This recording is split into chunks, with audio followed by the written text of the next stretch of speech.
அஸ்ஸலாமு அலைக்கும். உங்கள் அனைவர் மீதும் இறைவனுடைய சாந்தியும் சமாதானமும் நிலவட்டுமாக. அன்பிற்குரிய சகோதரர்களே, பல்வேறு மதத்தவர்கள் வாழக்கூடிய இந்த நாட்டிலே ஒவ்வொரு மதத்தவரும் தம்மை சுற்றி இருக்கிற மற்ற மதங்களை பற்றி தெளிவாக அறிந்து கொண்டோம் என்று சொன்னால் நமக்கிடையே ஒரு நல்லுறவும் நல்லிணக்கமும் ஏற்படும் என்ற அடிப்படையிலே இந்த நிகழ்ச்சியை நாங்கள் தமிழகம் முழுவதும் நடத்தி வருகிறோம்.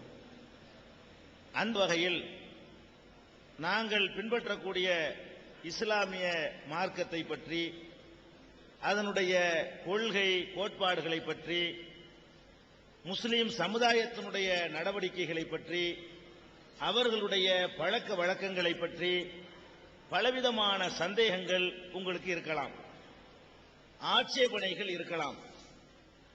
இது பொருந்தாத ஒரு கொள்கை என்று கூட உங்களுக்கு தோன்றலாம். இதையெல்லாம் உங்களுடைய வாயினால் கேள்விகளாக எழுப்பி அதற்கு இஸ்லாம் சொல்லக்கூடிய விடை என்ன என்பதை சொல்வதுதான் இந்த நிகழ்ச்சியினுடைய நோக்கம். இது போன்ற நிகழ்ச்சிகளிலே நாங்கள் நீண்ட உரைகள் நிகழ்த்த மாட்டோம். உங்களுடைய கேள்விகளுக்கு விடையளிப்பதற்காகத்தான் இந்த நேரத்தை நாங்கள் பயன்படுத்திக் கொள்வோம். இருந்தாலும் ஒரு சின்ன ஒரு அறிமுக உரை மாத்திரம், வழக்கம் போல எல்லா நிகழ்ச்சிகளிலும் நாங்கள் நடத்துவது போல இஸ்லாத்தை பற்றி ஒரு சின்ன ஒரு அறிமுகம். உலகத்தில் இருக்கிற மார்க்கங்களிலே ஒவ்வொரு மார்க்கமும் இன்னொரு மார்க்கத்திலிருந்து பல விதங்களில் வித்தியாசப்படும். வித்தியாசப்படுகிற காரணத்தினால்தான் அவை பல மார்க்கங்களாக இருக்கின்றன. இந்து மதத்திற்கும் கிறிஸ்தவ மதத்திற்கும் நூற்றுக்கணக்கான வேறுபாடுகள் இருக்கும். இந்து மதத்திற்கும் இஸ்லாமிய மதத்திற்கும் நூற்றுக்கணக்கான வித்தியாசங்கள் இருக்கும். கிறிஸ்தவ மதத்திற்கும் இஸ்லாமிய மதத்திற்கும் மத்தியில் பலவிதமான வேறுபாடுகள் இருக்கும். அப்படி இஸ்லாம் மற்ற மதங்களில் இருந்து வித்தியாசப்படக்கூடிய அம்சங்களிலே ஒரே ஒரு அம்சத்தை மாத்திரம் என்னுடைய இந்த அறிமுக உரையில் உங்களுக்கு நான் சுட்டிக்காட்ட விரும்புகிறேன். இஸ்லாமிய மார்க்கத்தை பொறுத்தவரை எல்லா மார்க்கங்களும் கடவுள் நம்பிக்கையை பேசினாலும் இஸ்லாமிய மார்க்கம் கடவுள் நம்பிக்கை குறித்து மற்றவர்கள் சொல்லாத ஒரு வித்தியாசமான ஒரு கருத்தை முன்வைக்கிறது. கடவுள் இருக்கிறது என்று இஸ்லாம் சொல்கிறது. மற்ற மதங்கள் சொல்வது போலவே கடவுள் மீது நம்பிக்கை வைக்க வேண்டும் என்பதை அழுத்தமாக சொல்கிறது. அதே நேரத்தில் இந்த கடவுள் நம்பிக்கை எப்படி இருக்க வேண்டும் என்பதில் இஸ்லாம் வித்தியாசமான ஒரு கருத்தை உலகத்திற்கு அறிமுகப்படுத்துகிறது. அது என்ன வித்தியாசம் அப்படின்னு கேட்டா, கடவுள் என்று நாம் யாரை ஏற்றுக்கொள்கிறோமோ அந்த கடவுள் நம்மை எல்லாம் விட எல்லா வகையிலையும் மேம்பட்டவராக இருக்க வேண்டும். கடவுள் என்று சொன்னால் நமக்கு நிகராக கடவுள் இருக்கக்கூடாது. நமக்கு நிகராக இருந்தால் அவர் கடவுள்னு சொல்ல முடியாது. அல்லது நம்ம விட கீழே இருக்கக்கூடாது. தகுதியில, ஆற்றல்ல, சக்தியில நம்மளை விட கீழே இருந்தாலும் அது கடவுளா இருக்க முடியாது. நாம் நம்புகிற கடவுள் எல்லா வகையிலையும் நம்மை எல்லாம் விட மேம்பட்ட ஒரு சக்தியாக இருக்க வேண்டும் என்பது இஸ்லாமிய மார்க்கத்தினுடைய ஒரு அடிப்படை கொள்கை. அதனாலதான் கடவுளுக்கு எந்த பலவீனமும் இருக்கக்கூடாது என்று இஸ்லாம் சொல்கிறது. என்ன பலவீனம்? மனிதர்களாகிய நாம் கொஞ்ச நேரம் வேலை செஞ்சோம்னு சொன்னா நமக்கு ஒரு களைப்பு வரும், ஒரு சோர்வு வரும், அசதி வரும். இதே மாதிரியான அசதியும் சோர்வும் கடவுளுக்கு வந்தா நமக்கு ஈக்குவலா தான் அவர் இருக்கிறார். கடவுள்ங்கிறவருக்கு அசதி இருக்கக்கூடாது, டயர்டாக கூடாது. கடவுள் நமக்கு வேலை செஞ்சவன கொஞ்ச நேரத்தில் முடியாது, கொஞ்சம் ஓய்வு கொடுங்கப்பான்னு கேட்பேன். இப்படி கடவுள் இருந்தார்னு சொன்னா அவர் இந்த உலகத்தை எல்லாம் கட்டி ஆள்வது என்பது அது முடியாமல் போயிடும். இது இஸ்லாம் சொல்லக்கூடியது.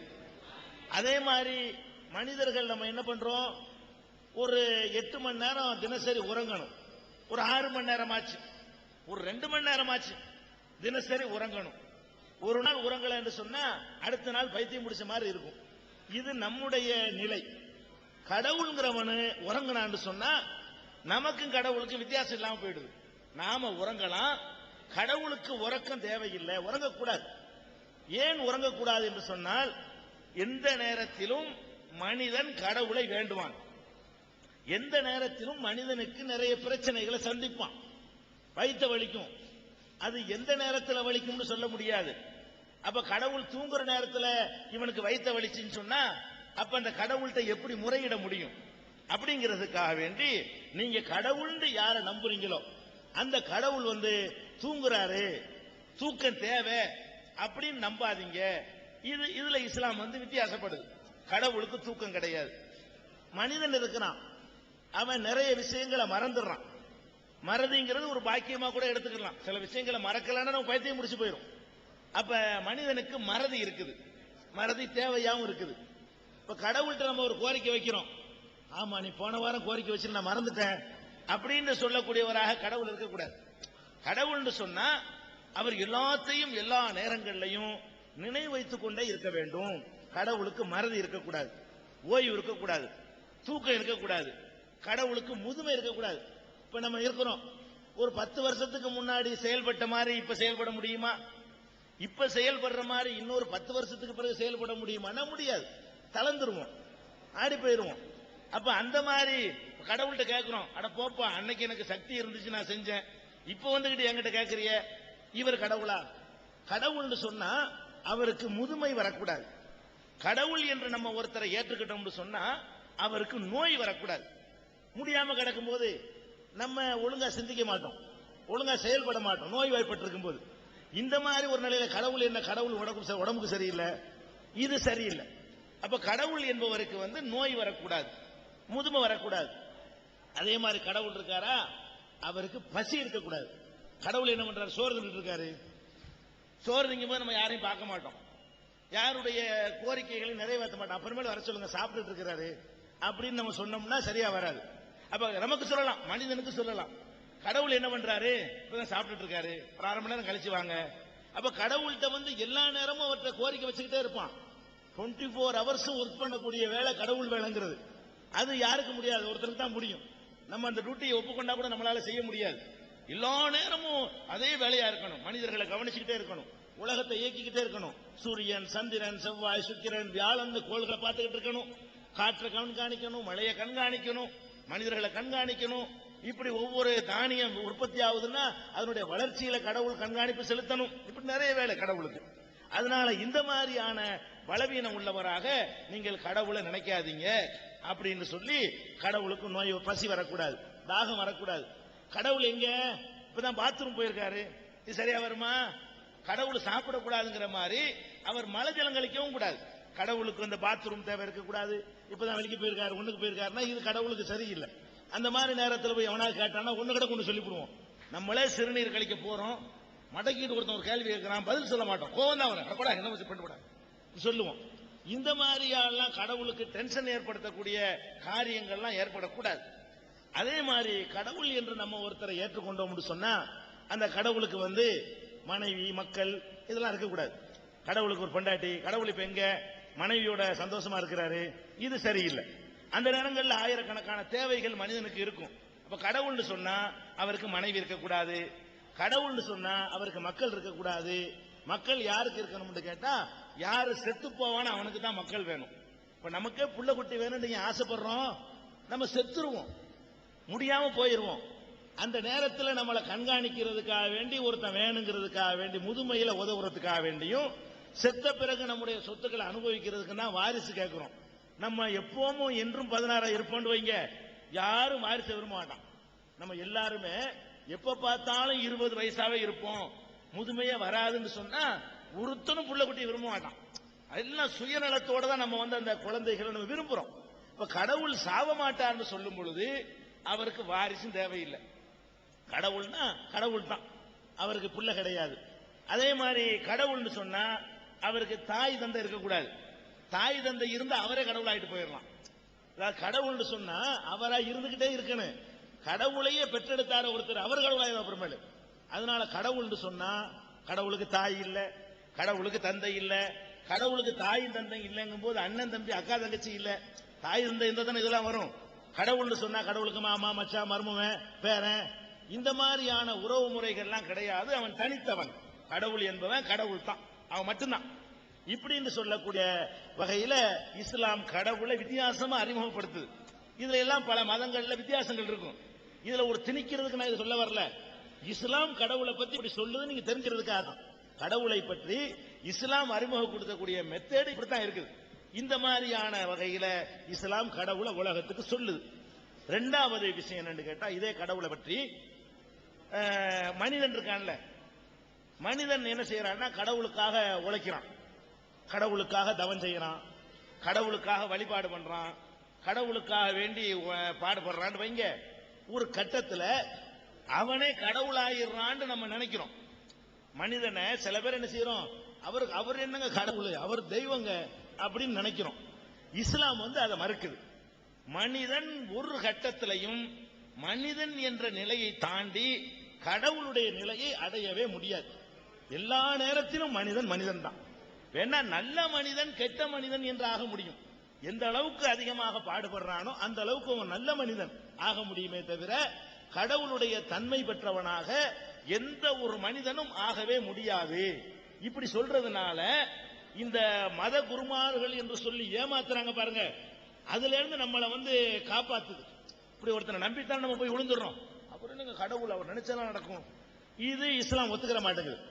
ஏன், நம்ம கண்ணு முன்னாடி நம்ம பார்க்கிறோம், பெரிய கடவுள் ஆயிட்டாருங்கிறோம். அவரை ஒரு 24 மணி நேரம் சாப்பிடாம இருக்க சொல்லுங்க, முடியாது. கடவுள் தன்மை பெற்றார்னு சொல்றமே, அவருக்கு ஒரு 2 லிட்டர் தண்ணி வாயில ஊத்தி, தண்ணியில சாதா தண்ணி தான் ஊத்தி பாத்ரூம் போகாம இருக்க சொல்லுங்க பார்ப்போம். ஒரு 24 மணி நேரம் உடுப்பா போயிட்டு வர்றேன் பாரு, என்ன கடவுள் ஆயிட்டாரு? அவருக்கு நோய் வருது, அவர் பாத்ரூம் போறாரு, அவருக்கு பசிக்குது, அவர் நம்மள மாதிரி முதுமை ஆகுறாரு. ஆனால் நம்ம என்ன நினைக்கிறோம், மனிதர் கடவுள் ஆயிட்டார் நினைக்கிறோம். மனிதர் கடவுள் ஆயிட்டார் நினைக்கும் பொழுது என்ன ஏற்படும் கேட்டா, அதை சொல்லி ஏமாற்றக்கூடியவர்கள் புறப்படுவார்கள். மக்களுடைய பொருளாதாரத்தை அபகரிச்சுக்கிடுவான், கற்பை அபகரிச்சுக்கிடுவான், சொத்துப்பத்தை அபகரிச்சுக்கிடுவான். அதெல்லாம் நம்ம ஒரு கற்பனையா மிகைப்படுத்தி சொல்லல. அன்றாட நீங்க பேப்பர்கள்ல படிக்கிறீங்க, தினம் நடந்துகிட்டு இருக்கு, ஊருக்கூர் நடக்குது. தினசரி இது மாதிரி செய்தி வராத நாட்களே இல்லை. டெய்லி பேப்பர் எடுத்தீங்கன்னா இந்த மாதிரி கடவுள்னு சொல்லி மக்களை ஏமாத்தி கூட்டிட்டு போன சம்பவங்கள் நிறைய நடக்குது. அப்ப இஸ்லாம் என்ன பண்ணுதுன்னா, கடவுள் வேறு மனிதன் வேறு, எல்லா நேரத்திலும் வேறு. அதுக்கு முன்னுதாரணமாகத்தான் நபிகள் நாயகத்தை இஸ்லாம் நிறுத்துது. இப்ப முஸ்லிம்களாகிய நாங்கள் உலகத்தில் எல்லாரையும் விட நபிகள் நாயகத்தை மதிப்போம். எங்களுடைய தாய் தந்தையரை விட, எங்களுடைய மனைவி மக்களை விட, இந்த உலகத்தில் இருக்கிற எல்லாரையும் விட நாங்கள் முஸ்லிம்களாகிய நாங்கள் ரொம்ப மதிக்கக்கூடிய ஒருவர் நபிகள் நாயகம் தான். கொண்டாட்டி பிள்ளையெல்லாம் பெருசா தெரியாது, அவர் தான் எங்களுக்கு அவ்வளவு அருமையான வழிகாட்டினதுனால முஸ்லிம்களுடைய இதயத்தில் அவ்வளவு முக்கியமான ஒரு இடம் அவர் பிடிச்சிருக்கிறார். 100 கோடி முஸ்லிம்களுடைய இதயத்தில் அப்படி ஒரு இடம் நபிகள் நாயகத்துக்கு இருக்கு. ஆனாலும் அவரை நாங்கள் கடவுள்னு சொல்ல மாட்டோம். அவ்வளவு அன்பு வச்சிருப்போம், அவ்வளவு பிரியம் வச்சிருப்போம், அவ்வளவு மரியாதை வச்சிருப்போம். நபிகள் நாயகமே, நீங்க தான் எங்களுக்கு நீங்க உணவளிக்கணும், நீங்க தான் எங்களுக்கு ஒரு ஆம்பளை பிள்ளையை தரணும், நீங்க தான் எங்களுடைய கஷ்டங்களை நீக்கணும் சொல்ல மாட்டோம், சொல்லக்கூடாது. சொல்ல ஒரு முஸ்லீம் சொல்றது இல்லை. அப்ப நபிகள் நாயகமா அவங்களையே நாங்கள் அவ்வளவு ஆன்மீகத்தில் உச்சநிலை அடைஞ்சாங்க. சிறந்த மனிதர் என்று சொல்லுவோமே தவிர அவர் கடவுளாயிட்டாரு, நம்மளெல்லாம் தாண்டி கடவுளா போயிட்டாரு சொல்ல மாட்டோம், சொல்லக்கூடாது. சொல்லக்கூடாது என்று அவர் கட்டளையிட்டார். நபிகள் நாயகம் எங்களுக்கு போட்ட உத்தரவு என்னன்னு கேட்டா, என்னை எந்த சந்தர்ப்பத்திலும் கடவுள் என்று சொல்லாதீர்கள், கடவுளுடைய ஒரே ஒரு அம்சம் எனக்கு இருப்பதாக சொல்லாதீர்கள். உங்களைப் போல நான் உண்ணுகிறேன், உங்களைப் போல பருகுகிறேன், உங்களைப் போல குடும்பத்தோடு வாழ்க்கை நடத்துகிறேன், உங்களைப் போல முதுமை அடைகிறேன், உங்களைப் போல நாளை மரணிக்க போகிறேன், என்னை நீங்கள் கடவுள்னு சொல்லாதீங்க என்று தெளிவா அறிவித்தவர் நபிகள் நாயகம் ஸல்லல்லாஹு அலைஹி வஸல்லம் அவர்கள். அவர்களை சில சந்தர்ப்பங்கள்ல கடவுள் நிலைக்கு உயர்த்துவதற்கு மக்கள் முயற்சி பண்ணாங்க, அப்பவும் தடுத்தார். காலில் விழுறதுக்கு வந்தாங்க, விழாதீங்க, காலில் விழக்கூடாது, யார் காலிலும் யாரும் விழக்கூடாது, மனிதன் காலில் மனிதன் விழக்கூடாது என்று தெளிவாக தடுத்து தன் காலில ஒருத்தர் விழக்கூடாது என்று தடை செய்தவர் நபிகள் நாயகம். எதுக்கு இதை சொல்றேன்னு கேட்டா, மனிதன் மனிதன் தான், கடவுள் கடவுள் தான். நபிகள் நாயகமே ஆனாலும் சரி அவரை நல்ல மனிதர் என்று ஒத்துக்கிறோமே தவிர அவர் கடவுள் ஆயிட்டாரு, கடவுள் தன்மை இருக்குது, எங்களுடைய நோய்களை போக்குவாரு, குறைகளை தீர்ப்பாரு, நல்ல வழி காட்டினார், சிறந்த ஒரு வாழ்க்கை நெறியை கற்றுத்தந்தார். அவ்வளவுதான், தவிர வேற கடவுள் தன்மை வரலன்னு சொல்றோம். அப்ப இதுதான் கடவுளை பற்றி அறிமுகப்படுத்துவதில் இஸ்லாத்திற்கும் ஏனைய மார்க்கங்களுக்கும் உள்ள பல வித்தியாசங்கள்ல ஒரு வித்தியாசம். ஒரு டிஃபரெண்டா சொல்லியிருக்கிறேன். ஒவ்வொரு இடத்துலயும் ஒவ்வொரு வித்தியாசம் நம்ம சொல்லுவோம், இஸ்லாமிய மார்க்கத்திற்கும் வேற மார்க்கத்திற்கும். இந்த நிகழ்ச்சியில இந்த ஒரு வித்தியாசம் மாத்திரம் நீங்க நினைவில் வைத்துக் கொள்ளுங்கள். இப்ப நம்ம நிகழ்ச்சியில நுழையலாம், உங்களுடைய கேள்விகளை கேட்கலாம். அதுல ஏற்கனவே சொன்ன அறிவிப்பை புதுசா வந்திருக்கிறதுனால மீண்டும் சொல்றோம், கேள்வி கேட்பதற்கு இந்த நிகழ்ச்சியில் முஸ்லீம்களுக்கு அனுமதி இல்லை, எக்காரணம் கொண்டு. ஏன்னா நீங்க நிறைய வாய்ப்பு உங்களுக்கு இருக்குது கேள்வி கேட்கறதுக்கு. இந்த நிகழ்ச்சி முஸ்லீம் சகோதரர்களுக்காக நடத்தப்படவில்லை, கேள்வி கேட்கறதுக்கு முஸ்லீம்களுக்கு அனுமதி இல்லை. முஸ்லீம் அல்லாத சகோதரர்கள் மட்டும்தான் இந்த நிகழ்ச்சியில கேள்வி கேட்க வேண்டும், முதலாவது நிபந்தனை. இரண்டாவது, இந்த கேள்வி நீங்கள் எப்படி வேண்டுமானாலும் கேட்கலாம். கேள்வி கேட்கக்கூடிய நீங்கள் எங்களை திட்டுற விதமா கூட கேட்கலாம், முகத்தை கடுகடுப்பா வைத்துக் கொண்டு கூட கேட்கலாம். நாங்க புண்படுவோம் நினைக்க வேண்டியதுல புண்பட மாட்டோம். நீங்க எந்த மாதிரி கேட்டாலும் நாங்கள் விளக்கம் சொல்லுவோமே தவிர எந்த ஒரு ரியாக்ஷனையும் இங்க இருந்து யாரும் காட்ட மாட்டாங்க, நாங்களும் காட்ட மாட்டோம், வந்திருக்கிற முஸ்லீம் ஆடியன்ஸும் காட்ட மாட்டாங்க. காட்டுன்னு அவங்க வெளியேற்றுவோம். நீங்க கேள்வி கேட்கும் போது மாரியா ஓஹோன்னு சிரிச்சாங்கன்னு வைங்க, தேடி பிடிச்சி வெளியேற்றிருக்க வாலண்டியர்ஸ் நியமிச்சிருக்கிறோம். உங்களுக்கு அவ்வளவுக்கு பூரண சுதந்திரம் வழங்கப்பட்டிருக்கு. கேள்வி கேட்கலாம், எப்படியும் கேட்கலாம், திட்டலாம். இது ஒரு கிறுக்குத்தனமான கொள்கையா இருக்குன்னு கூட நீங்க சொல்லலாம். எங்களுக்கு அதை பத்தி வருத்தமே பட மாட்டோம், விளக்கம் தான் சொல்லுவோம். அப்படித்தான் எல்லா ஊர்களையும் இந்த நிகழ்ச்சியை நடத்திக்கிட்டு வர்றோம். ரெண்டாவது. மூணாவது, ஒரு தடவை ஒரு கேள்வி கேளுங்க. ஏற்கனவே சொன்னதுதான். ஏன்னா நிறைய பேர் இருக்கிறாங்க, எல்லாரும் கேட்க வந்திருப்பாங்க. நம்மள ஒரு 10 கேள்வி கேட்டுங்கன்னு வைங்க, ஒரே அடியா 10க்கு பதில் சொல்றதுல டைம் முடிஞ்சு போயிடும். அப்படிங்கும் போது மற்றவங்க எல்லாம் என்ன பண்ணுவாங்க, நம்ம எல்லாம் கூப்பிட்டு ஒரு கேள்வி கூட வாய்ப்பு இல்லையே அப்படின்னு நினைக்குவாங்க. நீங்க வச்சுக்கிற அந்த 10 கேள்வியை தான் மற்றவங்களும் வச்சிருப்பாங்க. உங்க பேர் வராதே தவிர நீங்க கேட்காட்டி அடுத்தவங்க கேட்ட போறாங்க.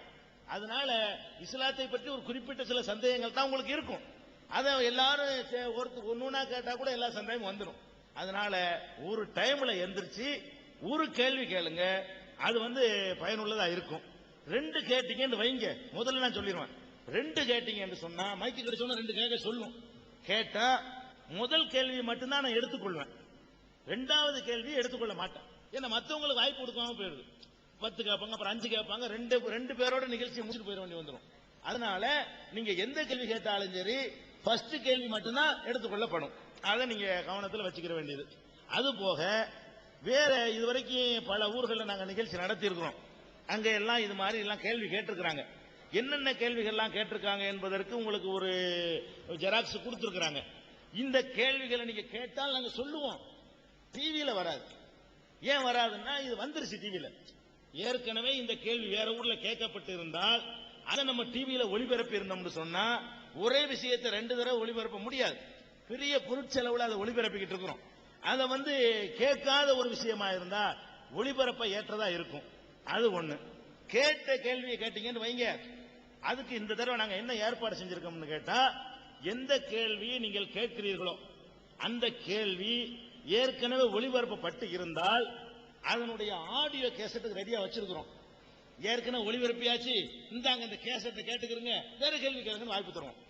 நீங்க தெரியாம கேட்ட கேள்வியை கேட்டுட்டீங்கன்னு சொன்னா, ஏன்னா அந்த உங்களுக்கு கேசட் தந்துருவோம். கேட்டவங்களுக்கு இன்ன கேள்வி தலாக்கு பற்றி என்ன சொல்லுறீங்கன்னு கேட்டா, அதுக்கு பல ஊர்ல கேட்ட கேள்வி இருக்குது, கேசட்டா இருக்குது. அதை கொடுத்துட்டு கேட்காத கேள்வி ஒண்ணு கேளுங்கன்னு ஒரு சான்ஸ் என்ன செய்வோம், தருவோம். இதான் இதனுடைய ஒழுங்குமுறை. இப்ப மைக்கு வர உங்கள்கிட்ட நீங்க கேள்வி கேட்கலாம். யார் விரும்புறீங்களோ அங்க மைக் கொண்டு வருவாரு. அன்புள்ள சகோதரர்களுக்கு இன்னும் ஒரு அறிவிப்பு. சில சகோதரர்கள் ரெக்கார்டிங் எடுக்கிறதா பாக்குறோம். தயவு செய்து ஆடியோவோ வீடியோவோ ரெக்கார்டிங் எடுக்க வேண்டாம் என்று தயவு செய்து கேட்டுக்கொள்றோம். ஏன்னா இதை எடிட் பண்ணி தான் நம்ம வெளியிடுறோம். அதனால தயவு செய்து யாராவது ரெக்கார்டிங் எடுக்கிறதா நிறுத்திடுங்க, இல்லைன்னா வாலண்டியர்ஸ் உங்கள்கிட்ட வாங்கிக்கிடுவாங்க. அதே போல கேமரா வச்சு போட்டோ எடுக்கிறது வேண்டாம். பாகர் கேக்குறாங்க முதல்ல.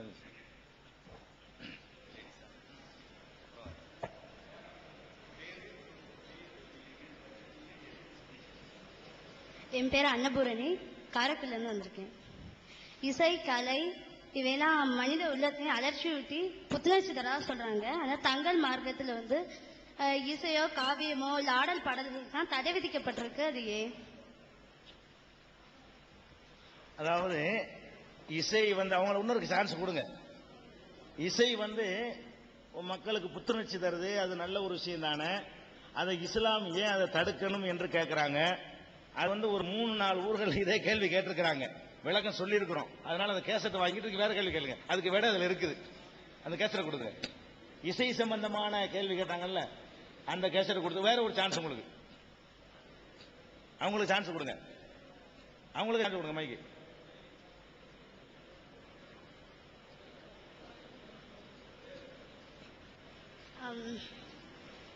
இப்போ இந்துக்கள் எல்லாம் இறந்தவங்க வந்து போட்டோ போட்டு கும்பிடுறோம், ஆண்டுதோறும் திவசம் கொடுக்குறோம், நினைவு நாள் அனுசரிக்கிறோம். ஆனா முஸ்லீம்ல மட்டும் அந்த மாதிரி செய்யறது இல்லையே. அது அதாவது இந்து மதத்தில் என்ன பண்றோம்னு கேட்டா, நாங்க இறந்தவர்களுக்கு நினைவு நாள்லாம் அனுஷ்டிக்கிறோம். அது மாதிரி வந்து முஸ்லீம்கள்ல நினைவு நாள் இஸ்லாத்தில் அனுஷ்டிப்பது இல்லையே ஏன்னு கேட்கிறாங்க. அது இல்லதான், உண்மைதான். நபிகள் நாயகம், எங்களுக்கு வழிகாட்டியாக இருந்த நபிகள் நாயகம் ஸல்லல்லாஹு அலைஹி வஸல்லம் அவர்கள் இந்த மாதிரியாக இறந்தவர்களுக்காக வேண்டி உயிரோடு உள்ளவர்கள் சில காரியங்கள் செய்யறோம் இல்லையா, அதை வந்து மறுத்து இருக்கிறாங்க. ஏன் மறுத்தாங்கன்னு கேட்டா, ஒரு அடிப்படை இஸ்லாத்தினுடைய ஒரு அடிப்படையான கொள்கை, ஒருவர் சுமையை இன்னொருவர் சுமக்க மாட்டார். இது இஸ்லாத்தினுடைய கொள்கை. இப்ப நான் ஒரு நன்மை செய்யறேன்னு வைங்க, அதனுடைய பரிசை எனக்கு தான் தரணும். நான் நன்மை செஞ்ச பரிசை வந்து என்னுடைய மகனுக்கு கொடுக்க முடியாது. நான் ஒரு நல்ல மார்க் வாங்கினேன்னு வைங்க, அதனுடைய பாராட்டு வந்து எனக்கு கிடைக்கணுமா, என்னுடைய தகப்பனார் கிடைக்கணுமான்னா எனக்கு தான் கிடைக்கணும். அதே மாதிரி நான் ஒரு கொலை பண்ணிட்டேன்னு வைங்க, நான் கொலை பண்ணதுக்காக என்னுடைய தகப்பனார் அப்படி தண்டிக்க முடியாது. இஸ்லாம் என்ன பண்ணுதுன்னு கேட்டா, ஒவ்வொரு மனிதனும் வாழும் பொழுது என்ன செய்கிறாரோ அதுதான் அவருக்கு மறுமையில கிடைக்கும், கடவுளிடத்தில் பரிசு கிடைக்கும். வாழும் போது அவர் எப்படி வேண்டாலும் வாழ்வாரு. நம்ம அவருக்காக நினைவு தினம் அனுசரித்து அவருக்காக பூஜை புனஸ்காரங்கள், அவருக்கு சில சடங்குகளை செஞ்ச உடனே அவரை வந்து கடவுளுக்கு நல்லவராயிருவாரு, அவர் கடவுளுடைய திருப்தியை பெற்றுவார்னு சொன்னா அந்த அடிப்படை கொள்கைக்கு மாத்தமா இருக்குது. அதனால இஸ்லாம் என்ன பண்ணுதுன்னா, ஒவ்வொருத்தரும் தாங்கள் வாழும் பொழுது நேர்மையா வாழுங்க, உங்களுக்காக உங்க சந்ததிகள் ஏதாவது செஞ்சா நீங்க தப்பிச்சுக்கலாம் நினைக்காதீங்க. இப்படி சொல்வதன் மூலமாக எல்லாரையும் நல்லவர்களாக வாழ்வதற்கு இஸ்லாம் தூண்டுகிறது. இன்னும் சொல்ல போனா, பெரும்பாலான மனிதர்கள் வந்து தவறு என்று தெரிந்து கொண்டே தவறு செய்வதற்கு என்ன காரணம் தெரியுமா? நம்ம பாட்டு தப்பு செய்வோங்க, செத்து போயிட்டா நம்ம புள்ள குட்டிங்க ஏதாவது பண்ணி நம்மளை வந்து என்ன செய்வாங்க, அதுக்கு மந்திரம் கந்திரம் பண்ணி பூஜை செஞ்சு நம்மளை வந்து மோட்ச பதவிக்கு கொண்டு போயிடுவாங்க. அப்படி நினைத்து கொண்டுதான் வாழக்கூடிய காலத்துல மனுஷன் தப்பு செய்யறான். ஒவ்வொரு மனுஷனும் நல்லவனா வாழணும்னு சொல்லும் பொழுது நம்ம செயல் நல்லா இருந்தா தான் மோட்சம் அடைய முடியும், நமக்காக மற்றவர்கள் எதுவும் செய்ய முடியாது என்றதை ஒத்துக்கிறணும். அதனால இஸ்லாம் வந்து அதை மறுக்குது. அதான் அடிப்படை காரணம். வேற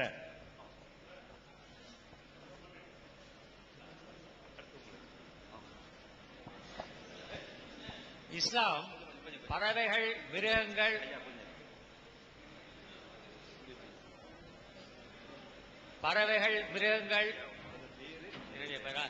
அநேகமா இங்கு இருக்கும் அனைவருக்கும் நான் அறிமுகமானவன் தான். KV சுந்தரம் என்று வேம்பு என்றால் அனைவரும் அறிவார்கள். பத்திரம் எழுதுவது எனது தொழில். கேள்வி கேட்கிறேன். பறவைகள், மிருகங்கள் போன்ற உயிரினங்களிடமும் மனிதன் அன்பு காட்ட கடமைப்பட்டவன் என்று இஸ்லாம் கூறுகிறது. அப்படி இருக்கும் பொழுது உயிர்கொலையை ஆதரித்து இஸ்லாமியர்களில் பெரும்பான்மையோர் அசைவ உணவு உண்பது ஏன்? அதுவும் ஒரு மிருகத்தை கொல்லும் பொழுது இறைவனுக்கு படைத்துவிட்டு கொள்கிறோம் என்று சொல்கிறீர்கள். இறைவன் உயிர்கொலை விரும்புகிறானா? நல்ல ஒரு கேள்வி கேட்டிருக்கிறாங்க.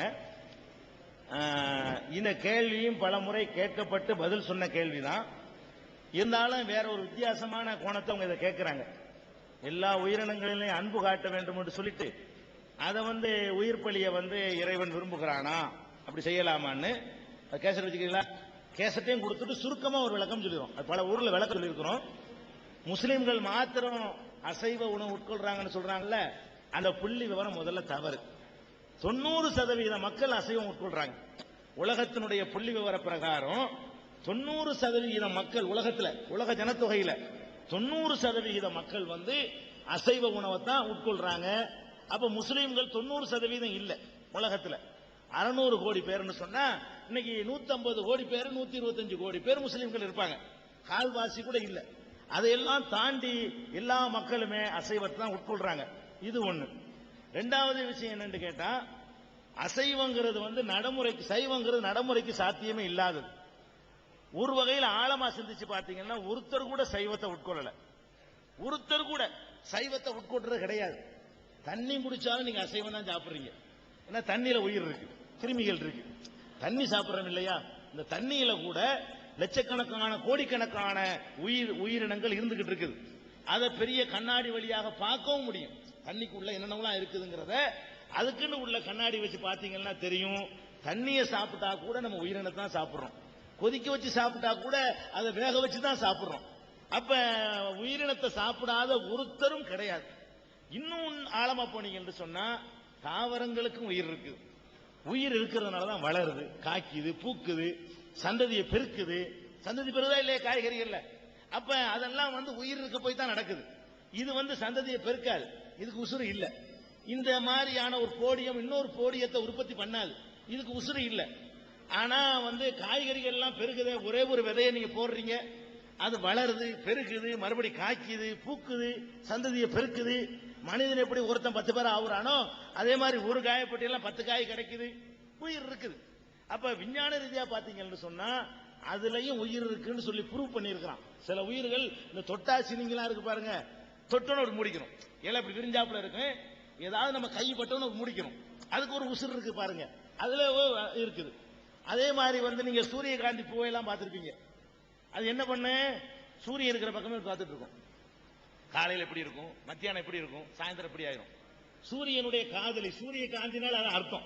காந்தினா காதலி, சூரிய காந்தினா சூரியனுடைய காதலின்னு அதுக்கு பேரு. ஏன்னா சூரியனை காதலிக்கலாம், அது எங்க இருக்கும் அங்கிட்டு தான் இருக்கும். மேகமான நேரத்தில் கூட சூரியன் தெரியாட்டா கூட அதை வச்சு கண்டுபிடிச்சிக்கலாம். சூரியன் எங்க இருக்குங்கிறத சூரியகாந்தி பூ வச்சுக்கிட்டு கண்டுபிடிச்சிக்கலாம். உச்சில இருக்குதா, அது கிழக்கே இருக்குதா, மேற்கே இருக்குதான்னு கண்டுபிடிச்சிடலாம். இதெல்லாம் உயிர் இல்லாமையா? இந்த இயக்கம் எல்லாம் உயிர், நடக்கிற உயிர், இடம் பெயரக்கூடிய உயிர் இல்லை, அவ்வளவுதான். இங்க இருந்து அங்க நடந்து போக தெரியாது, அந்த ஒண்ணுதான் இல்லையே தவிர உயிர் இருக்கத்தான் செய்யுது. அப்படி பார்த்தோம்னு சொன்னா அதை கூட சாப்பிடக்கூடாது, சாத்தியம் இல்லை. இதை நம்ம வந்து கவனத்தில் வச்சுக்கணும். இன்னும் சொல்ல போனா மனிதனுடைய உணவு தேவை இருக்குல்ல, ரொம்ப அதிகமா இருக்குது. இந்த உணவு தேவையை சைவம் மட்டும் நிறைவு செய்யாது. எல்லாரும் சைவம்னு முடிவு பண்ணீங்கன்னு வைங்க, பாதி பேர் செத்து போயிருவோம். எல்லாரும் சைவம் நினைச்சோம்னா கிடைக்காது முதல்ல. ஏன்னா தக்காளி வந்து 200 ரூபாய்க்கு வாங்கின அப்புறம் கத்தரிக்காய் 500 ரூபாய். சைவம் சாப்பிடுற ஆட்களுக்கு அசைவம் சாப்பிடுறவங்க ஹெல்ப் பண்றாங்க. இந்த அசைவம்லாம் சாப்பிட்டு இருக்கிற காரணத்தினாலதான் அந்த விலைக்கு தக்காளி உருளைக்கிழங்கு கிடைக்குது. எல்லாரும் தக்காளி எல்லாரும் உருளைக்கிழங்குன்னு சொன்னா அப்புறம் வந்து சைவமும் வாழவும் முடியாது, நிறைய பேர் காலி ஆயிரும். இதெல்லாம் விட்டுருங்க. இந்த வட துருவத்தில் வசிக்கிறான அவன் எதை திம்பான்? அங்க ஒண்ணுமே கிடைக்காது, அங்க மீன் மட்டும் தான் கிடைக்கும், புல் பூண்டு கூட முளைக்காது. அப்ப அவன்லாம் சாவ சொல்ல முடியுமா? அந்த சைவத்தை சொல்லிவிட்டு நீ எல்லாம் சைவத்தை கடைபிடினா சாவுன்னு சொல்வதும் சைவத்தை கடைபிடின்னு ரெண்டு ஒண்ணுதான் அவனை பொறுத்த வரைக்கும். அப்படி ஒரு சித்தாந்தத்தை நம்ம வந்து சொல்ல முடியாது. அதனால மனிதன் வாழ்வதற்காகத்தான் எல்லாத்தையும் கடவுள் படைச்சிருக்கிறார்.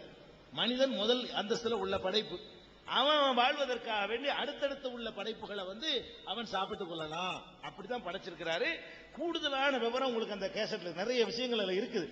சுருக்கமா கேட்டதுக்காக சொன்னேன், ரெக்கார்டுக்காக.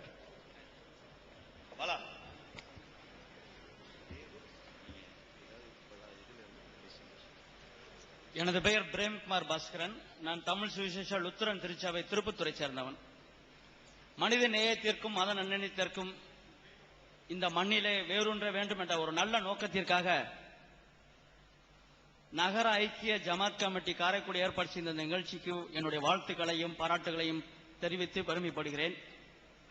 நான் கேட்க வேண்டிய கேள்வி, திருமண காரியத்தில், இஸ்லாமிய திருமண காரியத்தில் மகர் பணம் அப்படின்னு மாப்பிள்ளை வந்து பொண்ணுக்கு கொடுக்கணுங்கிறது விதி இல்ல வந்து சட்டம் ஏதோ. ஆனா வந்து திருமண காரியம் நடக்கும்போது திருமண அந்த மத குரு சொல்லும் போது மாப்பிள்ளை வீட்டில இருந்து பொண்ணு வீட்டுக்கு கொடுக்கறதாக மைக்கில் அனௌன்ஸ் பண்ணுவாங்க நம்ம எல்லாரும் சபையில் முன்னாடி. அதே மாதிரி அந்த ரிஜிஸ்டர் நோட்லயும் எழுதுறாங்க. ஆனா வாங்குவது பெண் வீட்டிலிருந்து மாப்பிள்ளை வீட்டுக்கு தான் வாங்குறாங்க. இது இஸ்லாமியத்திற்கு உகந்ததா? அப்படி அறிவிப்பு செய்வது அந்த மத குருவுக்கு அழகா? அது வந்து குறையா நான் நினைக்கிறேன், குற்றமா சொல்லல. அதுக்கு விளக்கம் தரும்படி கேட்டு. அழகான கேள்வி கேட்கிறாங்க. இது வந்து முஸ்லீம்கள்லாம் காதல் விளங்கும் நினைக்கிறேன். கேள்வி விளங்குதா? இதை வந்து உங்களை திருத்திக்கிறதுக்கு தான். இது நியாயம் கிடையாது. இவங்க செய்யறது அக்கிரமம். இஸ்லாம் என்ன சொல்லுதுன்னா, திருமணம் முடிக்கும் பொழுது ஆண்கள் தான் பெண்களுக்கு மகர் கொடுக்கணும்னு சொல்லுது. அது எப்படி எல்லாம் கொடுக்கப்படுது? நபிகள் நாயகம் காலத்துல எல்லாம் பயங்கரமா தோட்டம் துறவுண்டு எழுதி கொடுப்பாங்க. ஏன்னா திருமண வாழ்க்கையினால அதிகமான பாதிப்புக்கு ஆளாகிறது ஒரு பெண்ணு தான். ஆண்களுக்கு பெரிய பாதிப்புலாம் கிடையாது. அதிகமான பாதிப்புக்கு ஆளாகிறது வந்து பெண்ணு தான். நல்ல தியாகங்கள் பண்ணி தான் ஒரு வீட்டில் வந்து வாழ்க்கை நடத்த வர்றா. அவ பிரசவிக்கிறதுல இருந்து, கர்ப்பமாகிறதுல இருந்து, குழந்தையை வளர்க்கறதுல இருந்து எல்லா சுமைகளும் அவள் தலையில தான் சுமத்தப்பட்டிருக்கு. அதனால இஸ்லாம் என்ன பண்ணுதுன்னா, கல்யாணம் பண்ணும்போது நீங்கள் பெண்களுக்கு கொடுங்கள்னு சொல்லுது. இன்னைக்கு அரபு நாடுகளுக்கெல்லாம் போனீங்கன்னு சொன்னா ஆண்கள் தான் பெண்களுக்கு கொடுக்கறாங்க. எவ்வளவு தெரியுமா கொடுக்கறாங்க? 5 லட்சம் ரியால். ஒரு ரியால்னா 10 ரூபா. கல்யாணம் பண்ணும் பொழுது 50 லட்சம் ரூபா கொடுக்கறான். ஒரு பெண்ணை திருமணம் முடிக்கிறதா இருந்தா 50 லட்சம் ரூபா கொடுத்தா தான் கல்யாணம் பண்ண முடியும். அவளுடைய செக்யூரிட்டியா வச்சுக்கிடுவா. இவன் வேணாண்டு விவாகரத்து பண்ணா கூட அவள் ஒன்றும் பாதிக்காது. கையில் 50 லட்சம் ரூபா இருக்குது.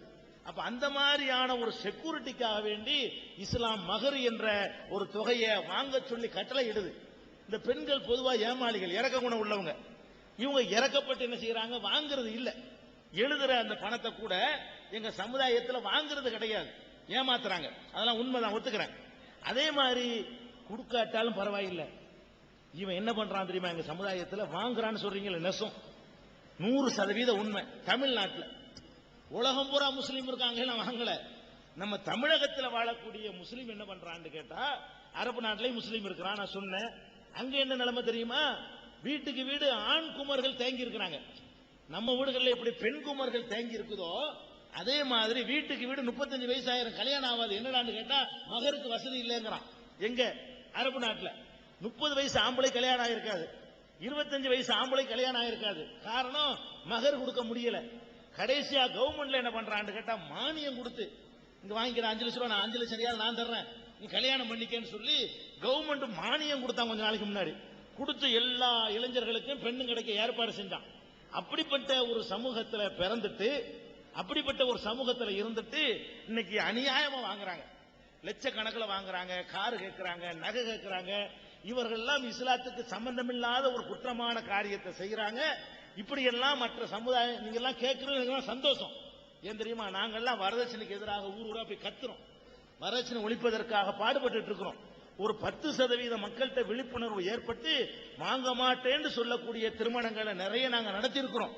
வாங்கிய வரதட்சணையை திருப்பி கொடுத்துட்டு இருக்கிறாங்க. இன்னைக்கு பல ஊர்கள்ல வரதட்சணைய 20 வருஷத்துக்கு முந்தைய நாங்க தெரியாம வாங்கிட்டோம், திருப்பி கொடுக்கிறோங்கிற அளவுக்கு எங்க சமுதாயத்தில் விழிப்புணர்வு இன்னைக்கு ஏற்பட்டு வருது. நீங்க இந்த மாதிரி கேட்பதன் மூலமாக இன்னமும் விழிப்புணர்வு வரும், இன்னமும் எங்க சமுதாயம் திருந்துவாங்க. இது மாதிரி கேள்விக்கெல்லாம் இடம் வைக்காம நீங்க கொடுத்து கல்யாணம் பண்ணக்கூடியவர்களா வாங்க. நம்மளை எப்படி எல்லாம் சமுதாயத்தில் கவனிக்கிறாங்கன்னு பாருங்க. நம்முடைய மாற்று மத சகோதரர்கள் எவ்வளவு உன்னிப்பா கவனிக்கிறாங்கன்னு பார்த்து திருந்திக்கிறங்க. உங்களுக்கு அறிவுரை தான் சொல்ல முடியும். கூடியிருக்க சபையோர் அனைவருக்கும் வணக்கம். பேர் முருகப்பன், கண்டனூர், காரைக்குடி அருகே உள்ள கண்டனூர். இஸ்லாம் குறித்த என்னுடைய ஈடுபாடு பற்றிய கருத்து: பணி இன்டர்நெட் ஆசிரியர் மற்றும் இணையத்தின் மூலம் ராஜ்ய பிரதிநிதியாக செயல்படுகிறேன். வயது 26 ஆண்டுகள். என்னுடைய கருத்தை முன்வைக்கிறேன், கேள்வியாக அல்ல. இயேசுவின் 2வது வருகை குறித்து விவிலியத்திலும் திருக்குறானிலும் குறிப்பிடப்பட்டிருக்கிறது. இதை நான் ஒத்து பார்த்து வாசிக்கும் வாய்ப்பை பெற்றேன். இயேசுவின் 2வது வருகையை நிறைவேற்றும் தேவ அமைப்பை முருகப்பனாகிய நான் பெற்றிருப்பதை இவ்வகையில் வெளிப்படுத்த விரும்புகிறேன். இது குறித்து கடந்த 3 ஆண்டுகளாக சர்வதேச அளவில் பல நாட்டு தலைவர்களிடையும் தூதர அளவில் இந்தியாவில் நேர்முகமாகவும் கடிதம் மூலமாகவும் இன்டர்நெட் மூலமாகவும் என் நிலையை எடுத்து கூறி வந்திருக்கிறேன். அதைத் தொடர்ந்து இன்று விஜய் டிவி வழியாக இஸ்லாம் ஒரு இனிய மார்க்கம் என்ற இந்த நிகழ்ச்சியின் வாயிலாக தேவவசனம் நிறைவேறும் விதமாக இயேசுவின் திருமுதல் முருகப்பனாகிய என் மூலம் வெளிப்பட்டு நிறைவு பெற்றுள்ளது. திருக்குறான் தேவவசனத்திலிருந்து இது குறித்த மேற்கோள்: பகுதி 3, அத்தியாயம் 3, வசனம் 49, பக்கம் 82. திருக்குரான் தமிழ் பதிப்பு, Haji Mohammed Jan literary and charitable trust, Chennai. அல்லாவின் கட்டளைப்படி இயேசு ஜீவ காற்றை ஊத ஒரு பறவை உயிருள்ள பறவையாகி அது அல்லாவின் நற்செய்தியை உலகெங்கும் அறிவிக்கும். இன்னொரு வசனம் திருக்குரான்ல தமிழ் பதிப்புல இருந்து எடுத்தது. பகுதி 3 அத்தியாயம் 3 வசனம் 85 பக்கம் 83. இயேசுவே, தேவபிதாவுடனான உன்னுடைய இரண்டாம் வருகை அல்லது இயேசுவின் திரும்புதல் என்பது என் கையில் உள்ளது. அது சமயம் நான் அல்லாவால் தேர்ந்தெடுக்கப்பட்ட பிரதிநிதி.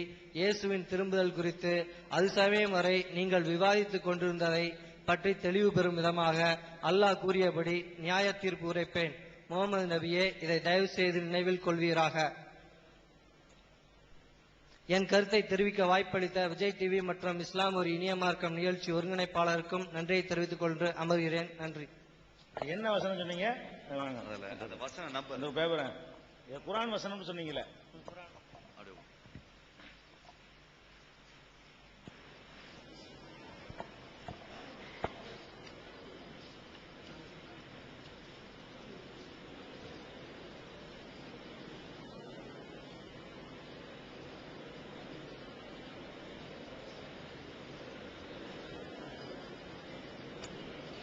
அதாவது ஒரு குர்ஆனுடைய வசனத்தை சுட்டி காட்டியிருக்கிறாரு. இயேசுடைய இன்னொரு வருகையை பற்றி பகுதி 3 அத்தியாயம் 3 அதுல தமிழ் பதிப்பு அப்படிலாம் போட்டு ஜான் ட்ரஸ்ட் அல்லாவின் கட்டளைப்படி ஜீவகாற்றை ஊதி ஒரு பறவை உயிருள்ள பறவையாகி அது அல்லாவின் நற்செய்தியை உலகெங்கும் அறிவிக்கும் அப்படின்னு குர்ஆன்ல இருப்பதா சொல்றாரு. குர்ஆன்ல அப்படி இல்ல. குர்ஆன்ல எது இருந்தாலும் எனக்கு தெரியும்.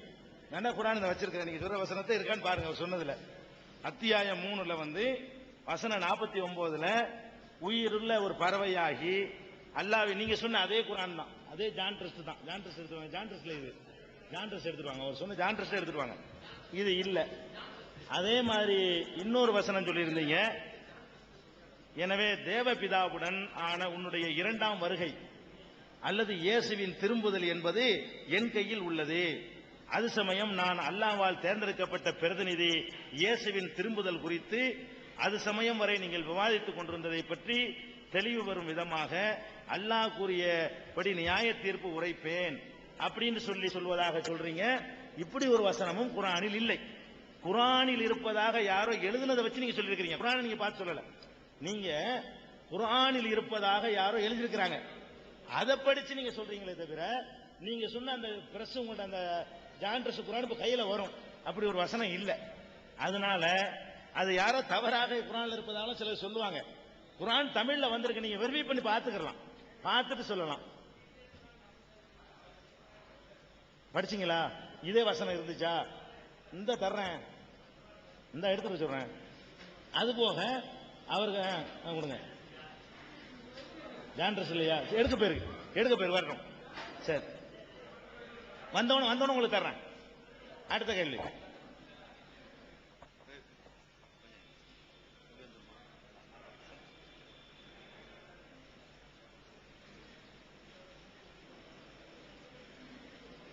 சொல்லுங்க.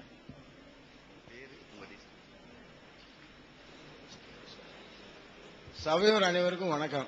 நான் திருப்பத்தூர்ல இருந்து வந்திருக்கேன். கந்தசாமி பேசுறேன். ஒரு சின்ன விண்ணப்பமா இருக்கலாம் உங்களுக்கு. இந்து மதத்துக்கும் முஸ்லிம் மதத்திற்கும் ஒரு சில வேறுபாடுகள் இருக்கு. அதே சமயத்தில் ஒற்றுமைகளும் இருக்கு. ஒற்றுமையில் இருக்கு, வேறுபாடு என்பது சொல்றதுல இந்து மதத்தில் உள்ளவங்க சிலை வழிபாடு சொல்றாங்க. ஆனா இஸ்லாம்ல சிலை வழிபாடு கிடையாதுன்னு சொல்றீங்க. ஆனா ஹபத்துல்லா என்பது இறைவனால் இறக்கப்பட்ட கல், அதை வச்சு வழிபடுறீங்க. ஆகவே இந்து மதமும் கிறிஸ்தவ முஸ்லிம் மதமும் அதுல ஒன்றுபடுது. ஆனா நீங்க இல்லை அப்படிங்கிறீங்க. இறைவனால் இறக்கப்பட்ட கல், நீங்க கல்லா வழிபடுறீங்க, நாங்க சிலையா வழிபடுறோம். இது சம்பந்தம் சற்று விளக்கம் மட்டும். அதாவது காபா என்ற மக்காவில் ஒரு ஆலயம் இருக்கு, காபான்னு சொல்லி. அந்த ஆலயத்திற்கு போய் முஸ்லிம்கள் வழிபடுறாங்க. சகோதரர் கேட்கிற கேள்வி என்னன்னு கேட்டா, நீங்க உருவ வழிபாடு சிலை வழிபாடு இல்லைங்கிறீங்க, இந்துக்களாகிய நாங்கள் சிலை வழிபாடு இருக்குங்கிறோம். இல்லைன்னு சொல்லக்கூடிய நீங்க காபாங்கிற ஒரு கல்லை தான் போய் என்ன செய்றீங்க, வழிபடுறீங்க. அப்ப உங்கள்கிட்டையும் ஒரு வகையில அந்த சிலை வழிபாடு இருக்கத்தானே செய்யுது அப்படின்னு சகோதரர் கேட்கிறாரு. அதாவது காபாவுல போய் வழிபடுறது வேற, காபாவை வழிபடுவது வேற. நாங்கள் போய் அந்த இடத்துல போய் வழிபடுறோம்.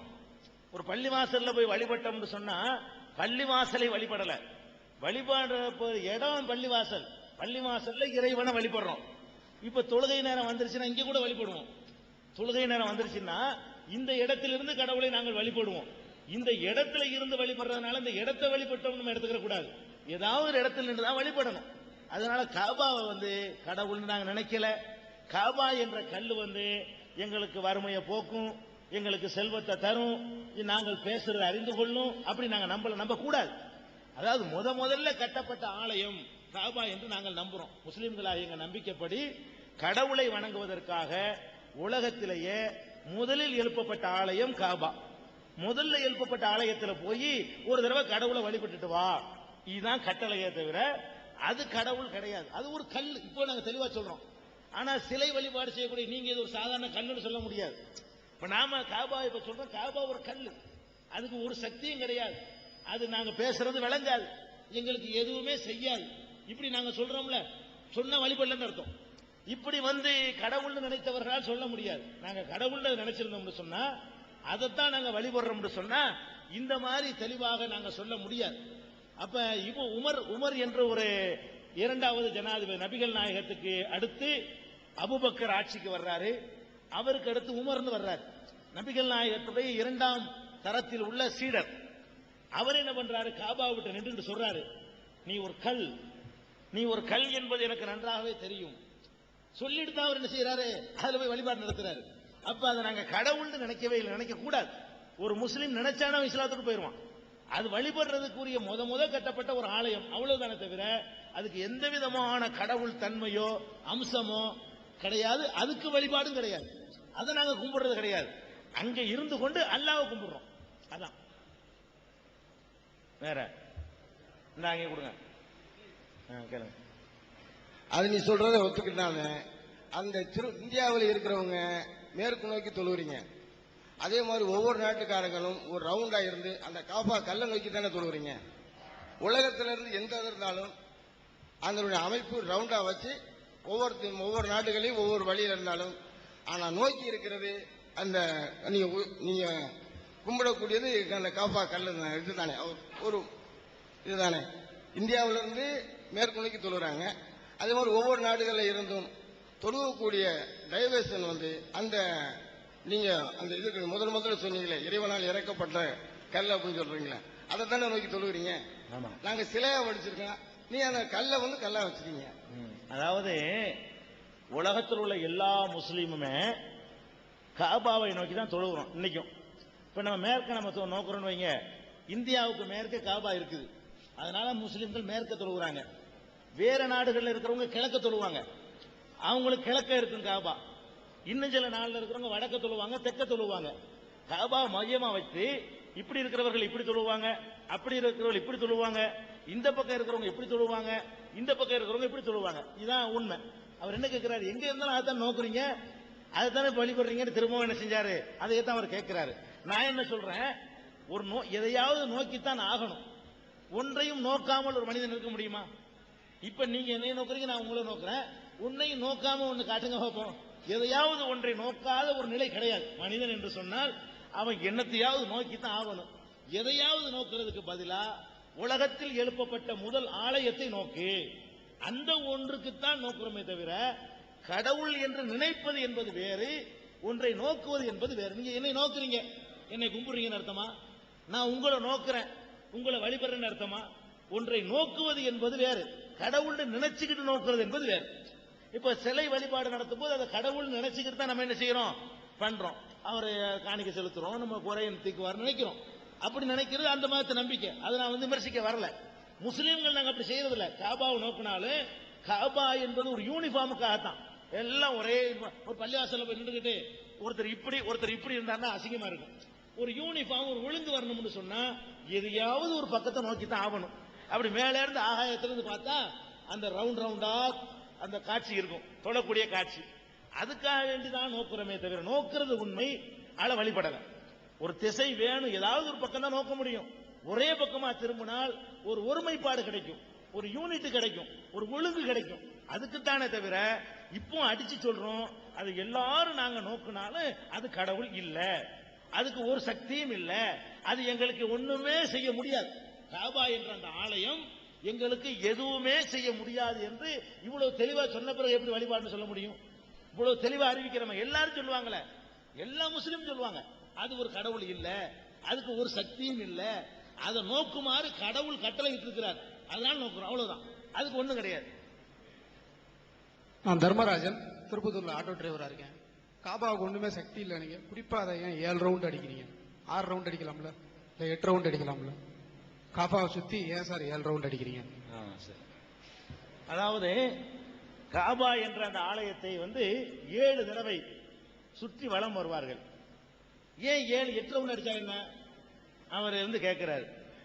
சரி, அவர் சொன்னபடி 8 அடிச்சோன்னு வைங்களேன், நீங்க ஒரு ஆள் எந்திரிச்சு 9 அடிச்சா என்னன்னு கேட்பீங்க, கேட்பீங்களா இல்லையா? 9 அடிச்சுட்டு வைங்க, ஏன் அதை 12 ஆக்குனா என்ன, அதை கேட்பீங்க. இதுக்கு எந்த நம்பரை சொன்னாலும் முன்னொரு கேள்வி வரும். ஒரு தடவை அடிச்சா ஏன் 2 தடவை அடிக்கிறேன்னு கேட்கலாம், 2 ரவுண்ட் அடிச்சா ஏன் 4 அடிச்சா என்னன்னு கேட்பீங்க, 5 அடிச்சோம்னா ஏன் 7 அடிச்சா என்னன்னு கேட்பீங்க. அப்ப எந்த நம்பரை சொன்னாலும் ஒரு கேள்வி வரும். இதுல நம்ம என்ன பண்ணணும், இறை தூதர் நபிகள் நாயகம் 7 முறை அடிக்க சொன்னார், அதனால அடிக்கிற முடிஞ்சு வச்சுக்காத. இதுக்கு நம்ம சொல்ல முடியாது. எந்த நம்பரை சொன்னாலும் கேள்வி வரும்னா ஒரு நம்பரை சொல்லித்தான் ஆகணும். ஒரு கேள்வி வராத ஒரு நம்பர் சொல்லுங்க, அதை வச்சிருவோம். ஒரு நம்பரை சொன்னோம்னா மறு கேள்வி வராது, அப்படி ஒரு எண் இருக்குதா, 100 கூட விடுவீங்களா, அதுல 100 101 வச்சா என்ன அப்படின்னு கேட்கத்தான் செய்வீங்க. அப்ப இது கேள்வியில இருந்து தப்பிக்க முடியாது. எதுல இருந்து தப்பிக்க முடியாது அதுல கேள்வி கேட்க கூடாது, அதான் அதுல உள்ள விஷயம். இறைவன் எங்கும் நிறைந்தவன் என்று எல்லா சமயங்களும் கூறுகின்றன. என் பேர் கவிதா, நான் காரைக்குடி. நான் 10th படிக்கிறேன். இறைவன் எங்கும் நிறைந்தவன் என்று எல்லா சமயங்களும் சொன்னாலும் வழிபடும் போது மனம் ஒரு நிலையில் பதிவதற்காக கடவுளை உருவகம் கற்பித்து நாங்கள் வணங்குகிறோம். அதன் மூலம் மனம் ஒரு இலக்கை நோக்கி வணங்குகிறது. நீங்களோ அகண்ட பெருவெளியில் ஒரு இலக்கு இல்லாமல் தொழுகிறீர்கள். இதில் மனம் ஒருமைப்படுமா? ரொம்ப அற்புதமான கேள்வி, கேட்க வேண்டிய கேள்வி. இதுவரைக்கும் ஒரு நிகழ்ச்சியிலும் கேட்கப்படாத கேள்வி, நல்ல கேள்வி. இத்தனை ஊர்ல நடத்தின நிகழ்ச்சியில இது கேட்க வேண்டிய கேள்விதான், யாரும் கேட்கல, நல்ல கேள்வி கேட்டிருக்கிறாங்க. என்ன கேட்கிறாங்கன்னா, நம்ம கடவுளை வழிபடுறோம், கடவுளை வழிபடும் பொழுது ஏதாவது ஒரு முன்னாடி இருந்தா தான் ஒன்றிணைந்து வழிபட முடியும். என்னமாச்சும் ஒரு முன்னாடி இருக்கணும். ஒண்ணும் இல்லாம இருந்துகிட்டு ஒன்றிணைந்து ஒரு ஓர்மைப்பாடரை வணங்க முடியும்னா அது எப்படி முடியும்? எங்க இந்து மதத்துல எல்லாம் முன்னாடி கடவுளை வச்சுக்கிறோம், அது நினைக்கும் போது ஒரு ஈடுபாடு எங்களுக்கு வருது. நீங்க என்ன பண்றீங்க, ஒண்ணும் இல்லாம வெறும் வெளியில் நின்றுகிட்டு கடவுளை வணங்குனீங்கன்னா அது எப்படி ஒரு ஓர்மைப்பாடு வரும் அப்படிங்கிறதுக்கு நல்ல கேள்வி. இதுக்கு பதில் சொல்றதுக்கு முன்னாடி நம்ம நடைமுறையில பார்க்குவோம், முஸ்லிம்களுக்கு ஓர்மைப்பாடு இருக்குதா இல்லையா? அதுக்கு பதில் என்னன்னு கேட்டா, எப்படி வரும் என்பதை விட இருக்குதா இல்லையான்னு பார்க்கணும். எப்படி வந்திருக்குது? பள்ளிவாசல்ல ஒரு முஸ்லீம் தொழுகிறான்னு வைங்க, தொழுதாருன்னு சொன்னா இடி விழுந்தாலும் திரும்ப மாட்டாரு. நீங்க பள்ளிவாசல் பார்க்கலாம், ஒண்ணுமே இல்லதான், ஓர்மைப்படல நீங்க நினைக்கிறீங்க. ஓர்மைப்பட்டதுனாலதான் தொழுகையில் நிற்கும் போது திரும்பி பார்க்க மாட்டாரு, திரும்ப மாட்டாரு. வெளியில நடக்கிற என்ன நடந்தாலும் கலவர மாதிரி இருக்கு, அவர் வாட்டு தொழுகிட்டே இருப்பாரு. தொழுக முடிகிற வரைக்கும் அவர் அங்கிட்டு இங்கிட்டு திரும்ப மாட்டாரு. அந்த 5 நிமிஷம் 10 நிமிஷம் ஈடுபடுறாருன்னு சொன்னா வெளியே போக மாட்டாரு, எந்த ஒரு காரியத்திலும் ஈடுபட மாட்டாரு, வாயில மிட்டாய் போட்டு சப்பிட்டு இருக்க மாட்டாரு, ஒண்ணும் பண்ண மாட்டாரு. அப்ப பக்கத்துல ஒருத்தர் நிப்பாரு, நின்றா அப்படி அதுவும் செய்ய மாட்டாரு. நின்றாருன்னா நின்றதுதான். அதே நேரத்தில் முன்னாடி ஒண்ணு வைத்திருக்கிறோம்னு சொல்றோமே, வைத்திருக்கும் போது என்ன செய்வாங்கன்னு கேட்டா, ஒழுங்கு அங்க பாடுறா என்ன சொல்றாங்களா இல்லையா? ஓர்மைப்பாடு என்பது நம்ம நினைச்சோம்னா எதுலையும் கொண்டு வர முடியும். ஓர்மைப்பாடு முன்னாடி ஒண்ணு இருந்தா தான் வரணும்னு இல்ல, ஒரு சூப்பர் பவர். நான் சொன்னல ஏற்கனவே கடவுளை பத்தி, அப்படிப்பட்ட ஒரு சூப்பர் பவரை நாம கும்பிடுறோம். அப்படிப்பட்டவர் நம்மளை பார்த்துக்கிட்டு இருக்கிறாரு, எல்லா ஆற்றலும் பெற்றவருடைய கண்காணிப்பு நம்ம மேல இருக்குது அப்படின்னு நினைச்சோம்னு சொன்னா ஒன்னும் இல்லாட்டாலும் ஓர்மைப்பாடு வரும், வந்து கொண்டு இருக்கிறது. முஸ்லிம்கள் நாங்க தொழக்கூடிய அந்த தொழுகையில அப்படி ஒரு ஓர்மைப்பாடு நீங்க பார்க்கணும். பள்ளிவாசல்ல கொஞ்சம் பார்க்கணும், தொழுகிறாங்க இல்லையா, அந்த 5 நிமிஷமோ 10 நிமிஷமோ குனியும் போது எல்லாம் ஒரே மாதிரி குனிவாங்க, ஒரே மாதிரி எந்திரிப்பாங்க, ஒரே மாதிரி நெற்றியை நிலக்க வைக்குவாங்க. அப்படி ஒரு ஓர்மைப்பாடுனா அப்படி ஒரு ஓர்மைப்பாடு, எதை பத்தியுமே உங்களுக்கு கவலை இருக்காது. அப்படி வழிபடக்கூடிய ஒரு காட்சி நீங்க கண்ணால பாக்குறீங்க. இது ஒரு அம்சம், முன்னாடி இருக்கணும்னு அவசியம் இல்லை. 2வது பாயிண்ட் கேட்டா, கடவுளுக்காக ஓர்மைப்பாட்டுக்காக நீங்க முன்னாடி வைக்கணுங்கிறீங்க. சரி வச்சுக்கிறோம். வைப்பதாக இருந்தால் யாரு கடவுளோ அவருடைய தகுதிக்கு தகுந்தவாறு ஒன்றைத்தான் நீங்க வைக்க முடியும். இப்ப என்னைய நீங்க நினைச்சுக்கிறதுக்காக வேண்டி என்னைய விட ஒரு மோசமான ஒரு வடிவத்துல என்னை நீங்க வரைஞ்சு வச்சுக்கிட்டு வச்சீங்கன்னா அது என்னை கேவலப்படுத்துறது ஆயிரும். நாம என்ன இஸ்லாம் என்ன சொல்லுதுன்னா, நீங்க கடவுளை பார்த்துட்டு அவர் அப்படித்தான் இருக்கான்னு தெரிஞ்சுட்டு அவரை கொண்டாந்து வச்சா பரவாயில்லை. நீங்க வைக்கிற அந்த வடிவத்தில் தான் கடவுள் இருக்கிறார் என்பதை எப்படி உறுதி செஞ்சீங்க? உறுதி செய்யாதனாலதான் ஆயிரக்கணக்கான வடிவம் வந்துருச்சு. ஒரு வடிவத்துல இருந்திருந்தாருன்னு சொன்னா உலகம் பூரா ஒரு வடிவத்துல கொண்டாந்து முன்னாடி வச்சிருப்போம். என்ன பண்றோம்? இவர் ஒரு வடிவத்துல பாக்குறாரு, அவர் வேற ஒரு வடிவத்துல பாக்குறாரு, இவர் இன்னொரு வடிவத்துல பாக்குறாரு. சில நேரங்கள்ல அந்த வடிவத்துல நம்ம இருந்தா கூட நம்ம ஒத்துக்கிற மாட்டோம். அந்த வடிவத்தை கடவுளுக்கு கொடுக்கிறோம். நம்மளை இந்த மாதிரி வரைஞ்சாங்கன்னா ஒத்துக்கிற மாட்டோம். அந்த மாதிரி எல்லாம் ஒரு கடவுளுக்கு ஒரு வடிவம் கொடுக்கிற காட்சியை பார்க்கிறோம். உதாரணமா ஒரு ஒரு 6 விரல் ஒருத்தருக்குன்னு வைங்களேன், அதை நம்ம ஒத்துக்கிறோமா? இது நல்லா இல்லமோ, ஏன்டா 5 விரல் இருக்கு, ஏன்டா 6 விரல் போடுறீங்க, 5 விரல் தானே ஒரு அழகு அப்படின்னு சொல்லுவோம். ஆனா நம்ம கடவுள்னு சொல்லி நம்மளா என்ன செய்வோம்? கைகளை அதிகமாக்கிடுவோம், தலையை அதிகமாக்கிடுவோம், பல்ல அதிகமாக்கிடுவோம். இதெல்லாம் நமக்கு இருந்தா நம்ம ஒத்துக்கிற மாட்டோம். நமக்கு அப்படி இருந்தால் நம்ம ஏத்துக்கிற மாட்டோம், என்ன அசிங்கமா இருக்குன்னு சொல்லுவோம். அப்ப கடவுளை நம்ம பார்க்காததுனால, எப்படி இருப்பாருன்னு தெரியாததுனால அவருக்கு நம்மளா ஒரு வடிவம் கொடுத்தோம்னா கடவுள் நாளை கேட்பாரு, ஏன்டா என்ன நீ பாத்தியா? நாளைக்கு நம்ம மறுமையில எல்லாருமே நிற்போம், என்ன நீ பாத்தியா, நான் இப்படித்தான் இருந்தேனா, இந்த மாதிரி தான் நான் இருந்தேன்னு எதை வச்சு நீ ப்ரூவ் பண்ணுன, எதை வச்சு நீ இந்த மாதிரி ஒரு உருவத்தை கொடுத்த, அதுக்கு நம்ம பதில் சொல்ல முடியுமா? அதனாலதான் இஸ்லாம் என்ன சொல்லுது, நீங்கள் கடவுளை இன்னும் பார்க்கல. இஸ்லாமிய நம்பிக்கை பிரகாரம் உலகம் எல்லாம் ஒரு காலத்தில் அழிக்கப்படும். அழிச்ச பிறகு எல்லாரையும் கடவுள் திரும்ப உயிர் எழுப்புவார். எல்லாரையும், உங்களை, என்னைய, முதல் மனிதரை, கடைசியில சாவ போறாரு அவரை, எல்லாரையும் உயிரை எழுப்பி நல்லவருக்கு நன்மை கொடுப்பாரு, கெட்டவருக்கு தீமையை தண்டனை கொடுப்பாரு. அப்ப நம்ம கடவுளை பார்ப்போம். அப்பதான் பார்க்க முடியும்னு இஸ்லாம் சொல்லுது. அப்ப பார்க்கும் பொழுது அவர் கேட்பாரு, என்ன நான் எப்படி இருக்கேன்னு பாத்தியா? நீ என்னைய போய் இந்த மாதிரி எல்லாம் நீ ஆக்கிவிட்டிய. மனித உருவத்தை தாண்டி மனிதர் அல்லாத உருவத்தை நம்ம கடவுளுக்கு கொடுத்தோம். அதுக்கு கடவுள் கேட்பார், நான் இப்படித்தான் இருந்தேனா, உன்னை இந்த மாதிரி படப்பட நீ ஒத்துக்கிருவியா? அதெல்லாம் யோசிச்சுதான் இஸ்லாம் என்ன சொல்லுது, கடவுள் விஷயத்துல வரம்பு மீறாதீங்க. கடவுள் விஷயத்துல வரம்பு மீறினா கடவுளுக்கு கோபம் வரும். என் விஷயத்துல என்ன ஒரு மாதிரி காட்டுன்னு போட்டா எனக்கு கோபம் வருதா இல்லையா? என்னை ஒரு மாதிரி சித்தரிக்கிற மாதிரி காட்டுன்னு போட்டா எனக்கு பிடிக்க மாட்டேங்குது, என்ன இப்படி நம்மளை வர்ணிக்கிறாங்க அப்படின்னு சொல்றோம். அப்ப கடவுளுங்கிறவருக்கு எவ்வளவு பெரிய கிரேட் இருக்குது, எவ்வளவு பெரிய தகுதி இருக்கு, அதை பார்க்கணும். அதனால ஓர்மைப்பாடுங்கிறலாம் சும்மா ஓர்மைப்பாடு வரும். கடவுளை பள்ளிவாசல தொழும் பொழுது எங்களுக்கு வருது ஓர்மைப்பாடு. இன்னும் சொல்ல போனா ஒரே கடவுளை நோக்கி, லட்சியத்தை நோக்கி திருப்பும் பொழுதுதான் ஓர்மைப்பாடு அதிகமா வரும். செதறடிக்கும் போதுதான் ஓர்மைப்பாடு குறையும். இதை நாங்க அனுபவத்துல இத்தனை வருஷமா நிரூபிச்சு காட்டிக்கிட்டு இருக்கிறோம். ஒரு தியரியா நாங்க சொன்னால் நீங்கள் மறுக்கலாம்.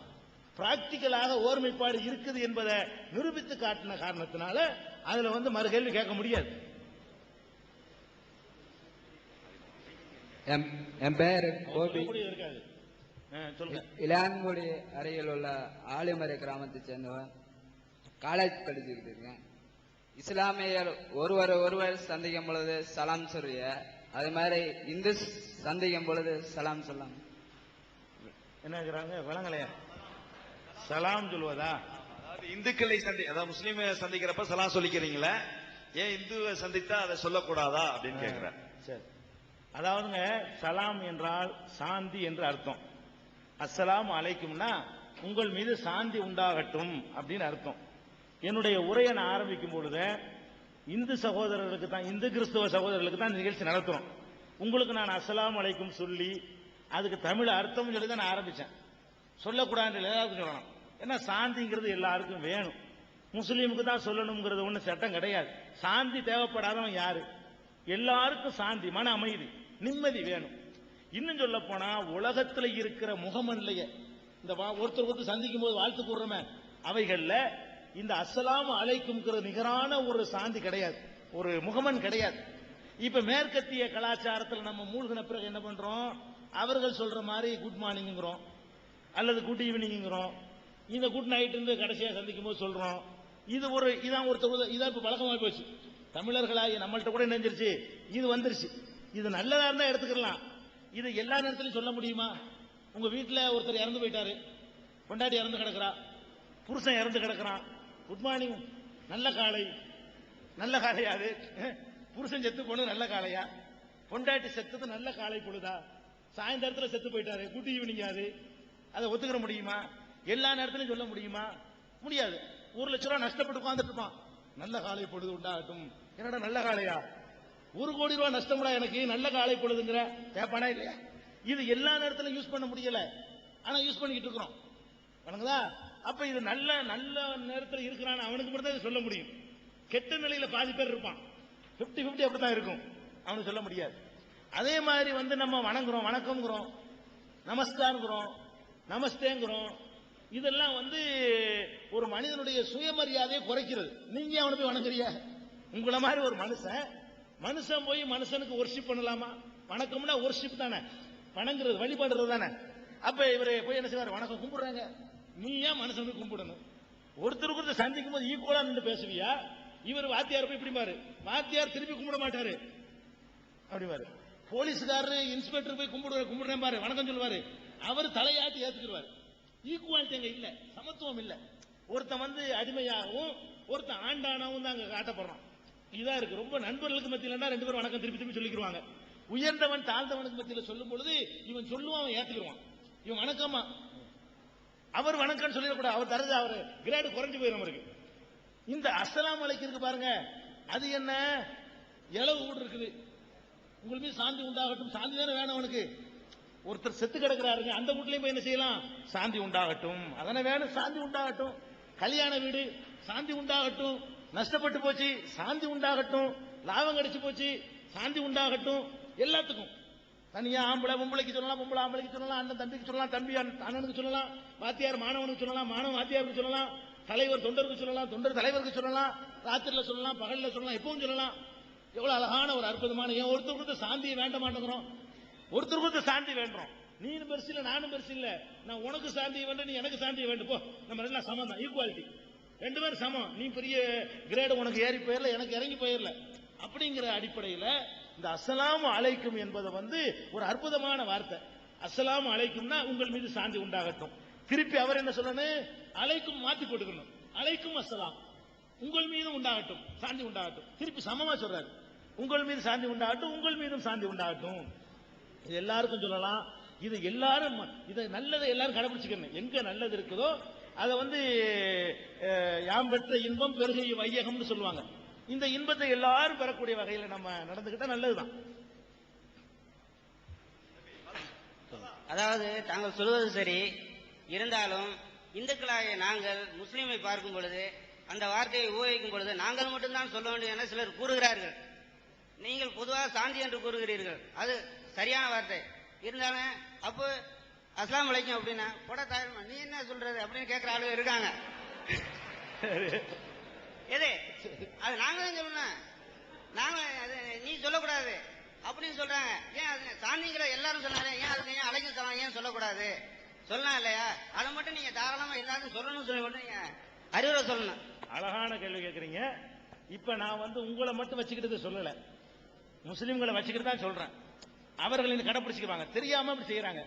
அதாவதுங்க, நபிகள் நாயகம் ஒரு தடவை சொன்னாங்க, அதை எங்க சமுதாயத்தில் உள்ள சில பேர் தப்பா புரிஞ்சுக்கிட்டாங்க. என்ன சொன்னாங்கன்னா, யூதர்கள் இருந்தாங்க நபிகள் நாயகம் காலத்துல மதீனாவில் வாழும் பொழுது முஸ்லீம்களும் யூதர்களும் தான் இருந்தாங்க. யூதர்கள் என்ன பண்ணுவாங்கன்னா, நபிகள் நாயகத்தை பார்க்கும் பொழுது அஸ்ஸலாமு அலைக்கும் என்று சொல்லாம அந்த லாவை விட்டுருவாங்க. அஸ்ஸலாமு அலைக்கும் லானா இருக்குல்ல, இந்த லானாவை விட்டுவிட்டு அஸ்ஸாமு அலைக்கும். சாமு என்றால் சாவுன்னு அர்த்தம், மரணம். இவங்க நபிகள் நாயகத்தை கிண்டல் பண்றதுக்காக அஸ்ஸாமு அலைக்கும் சொல்லுவாங்க. அப்ப நபிகள் நாயகம் சொன்னாங்க, இந்த யூதர்கள் சொன்னாங்கன்னா நீங்க பதில் சொல்லாதீங்க, அவங்க அஸ்ஸலாமு அலைக்கும் சொல்றது இல்ல, உங்களை வேணும்னு நாசமா போன்னு சொல்றான். அதனால அவர்கள் சொன்னார்களே, ஆனால் நீங்க உனக்கும் அதை மட்டும் சொல்லு, அலைக்கும் மட்டும் சொல்லு. அவன் என்ன சொன்னானோ அது, அவன் அஸ்ஸாமு அலைக்கும் சொன்னா அலைக்கும் அஸ்ஸலாம் முழுசா சொல்லாத, அலைக்கும்னு மட்டும் சொல்லு. அலைக்கும் தான் அர்த்தம், உனக்கும் அதே மாதிரி ஆகட்டும், நீ என்ன சொன்னியோ அது அப்படின்னு சொல்லுங்க.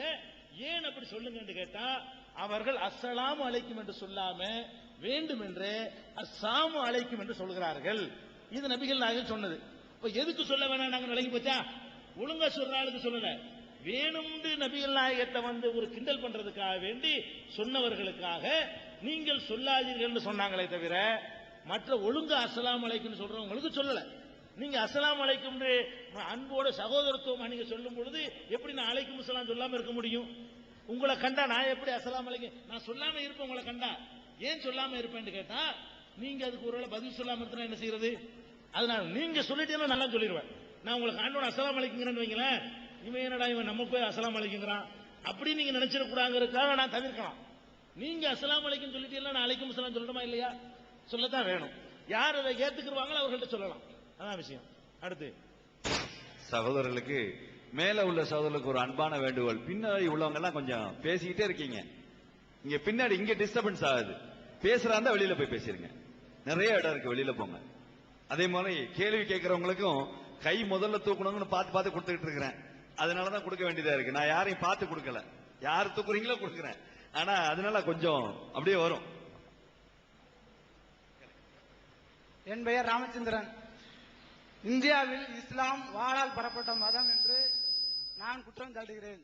காரணம், முகலாயர்கள் இந்தியாவின் மீது படையெடுத்து இந்திய கோயில்களை கொள்ளையடித்துதான் செல்வங்களை கொள்ளையடித்து ஆயுத பலத்தாலும் படை பலத்தாலும் இஸ்லாமத்தை பரப்பினார்கள்.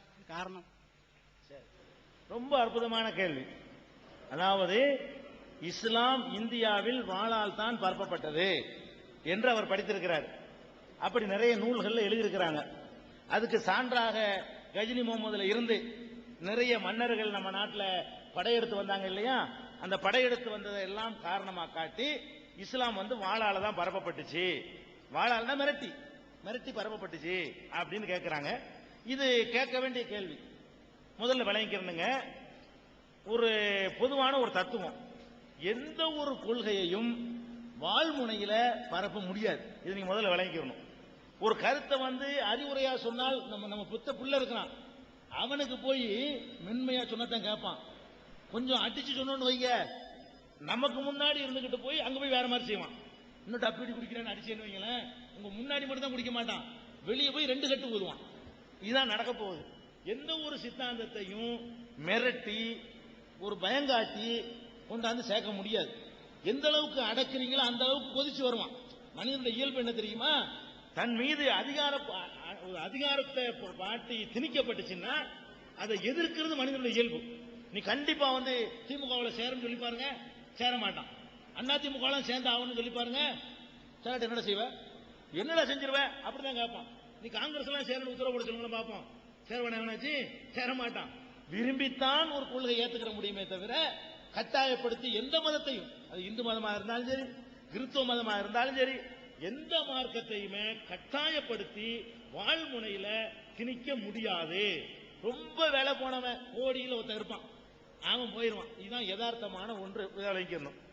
இரண்டாவது, இப்ப இந்த மன்னர்கள்லாம் படையெடுத்து வந்தாங்கல்ல, அவர்கள்லாம் இஸ்லாத்துக்கு அத்தாரிட்டி கிடையாது. நாடு பிடிக்கிறதுக்காக எல்லாரும் படையெடுத்தான். முஸ்லிம் மன்னர்கள் அது விதிவிலக்கு இல்லை. முஸ்லிம் மன்னர்கள் அவன் நாட்டை விஸ்தீர்ணப்படுத்திக்கிறதுக்காக வேண்டி பத்தலைங்கிறதுக்காக வருவான். அவன் இஸ்லாத்தை பரப்ப வந்தானா? இஸ்லாத்தை பரப்ப வந்தா அந்த புறத்துல 400-500 கும்பலை வச்சுட்டு இருப்பானா? இருந்தாலும் எத்தனை பேரு? அப்ப இவன்கள் எல்லாம் இஸ்லாத்தை பரப்பணுங்கிற இஸ்லாமியர்களா வாழவே இல்லை. நிறைய மன்னர்கள், இன்னும் சொல்றேன், 800 வருஷ காலம் முஸ்லிம்கள் இந்தியாவை ஆட்சி பண்ணியிருக்கிறாங்க. முஸ்லிம் மன்னர்கள் 800 ஆண்டு காலம் ஆட்சி பண்ணியிருக்கிறாங்க. இப்படி ஆட்சி பண்ணிய மன்னர்கள்ல ஒரு மன்னர் கூட இஸ்லாத்தினுடைய கடமை, ஹஜ்ஜின்னு ஒரு கடமை இருக்குல்ல, மக்காவுக்கு போறது, அதை செய்யல. அந்த அளவுக்கு தான் அவங்களுக்கு இஸ்லாமிய பற்று. முஸ்லிம் மன்னர்கள் ஆட்சி பண்ணாங்களே, அவர்கள் என்னமோ இஸ்லாத்துல பெரிய பற்றாளர்கள் மாதிரியும் இஸ்லாத்தை பரப்புறதா லட்சியம் மாதிரி நீங்க நினைக்கிறீங்க. அவன் ஒழுங்கான முஸ்லீம் அவனே வாழல, நீங்க தப்பா இடப்பட்டிருக்கீங்க. முஸ்லிம் மன்னர்கள்லாம் ஒரு பர்ஃபெக்டான முஸ்லீமா வாழ்ந்தான், இஸ்லாத்தை பரப்புறதுக்காக தன்னை அர்ப்பணிச்சுக்கிட்டான். அவன் பதவியை தக்க வச்சுக்கிறதுக்காக வேண்டி எல்லா விதமான தப்புகளையும் பண்ணலாம், எல்லா விதமான தில்லுமுள்களையும் பண்ணலாம். பர்ஃபெக்டான ஒரு முஸ்லீமாக மன்னர்கள் யாருமே வாழவே இல்லை. அவர்கள் எப்படி இந்த மார்க்கத்தை போய் அடுத்த ஆளுக்கு சொல்லியிருப்பாங்க? பொருந்தவே இல்லை. அவர்களே ஒழுங்கான முஸ்லீமா வாழலைங்கும் போது எப்படி வாழ்முனையில சொல்லியிருப்பாங்க? அவ்வளவு வேணாம். உங்களுக்கு எல்லாம் தெரியும், அக்பரை நீங்க தெரிஞ்சு வச்சுக்கிறீங்க. அக்பருடைய அவையில இருந்ததெல்லாம் ரஜபுத்திரர்கள் தானே. அவருடைய அமைச்சரவையில் இருந்தது யாரு? அவருடைய ராணுவத்தில் இருந்தது யாரு? இப்படித்தான் நிறைய மன்னர்கள். இன்னும் சொல்றேன் கேளுங்களேன், நம்ம பாபர் இருக்கார, பாபர் மன்னர், அவர் வந்து தன்னுடைய மகன் ஹுமாயூன், பாபருடைய மகன் வந்து ஹுமாயூனுக்கு ஒரு கடிதம் எழுதுறார், மரண சாசனம்.